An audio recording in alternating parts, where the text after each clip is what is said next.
তপ্ত বালুর দেশ সৌদি আরব ও আরব আমিরাত সীমান্তে দেখা মিলল এক বিরল ও মনোরম দৃশ্যের। মাইলের পর মাইল ধুধু মরুভূমি এখন সাদা বরফে ঢাকা।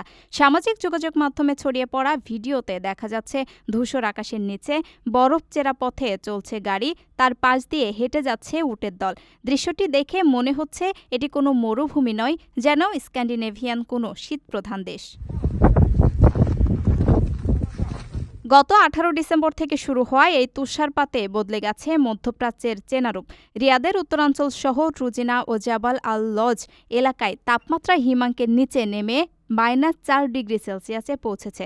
খালিজ টাইমসের তথ্য মতে নিম্নচাপের প্রভাবে গত এক সপ্তাহ ধরে চলা বৃষ্টির পরই এই তুষারপাত শুরু হয়। স্থানীয়রা এই অভূতপূর্ব দৃশ্য দেখে উল্লাসে মেতেছেন। কেউ কেউ গান গেয়ে ও নেচে উদযাপন করছেন।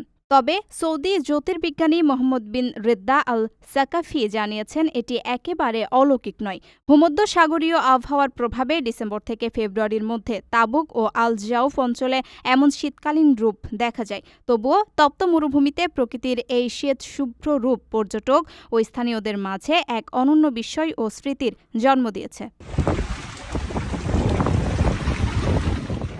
প্রবাসীদের জন্য নির্মাণ হচ্ছে দেশের প্রথম স্মার্ট সিটি, যেখানে থাকছে স্কুল, মসজিদ, হাসপাতাল, সুইমিং পুল, হেলিপ্যাড, জিম, পাঠাগার, সুপারমার্কেট, শিশু পার্ক সহ সকল নাগরিক সুবিধা।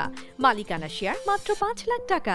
প্লাটিনাম ইনভেস্টরদের জন্য ঢাকা বিমানবন্দরে ভিআইপি প্রোটোকল সুবিধা। বিস্তারিত জানতে যোগাযোগ করুন স্ক্রিনে দেওয়া হোয়াটসঅ্যাপ বা ইমো নাম্বারে।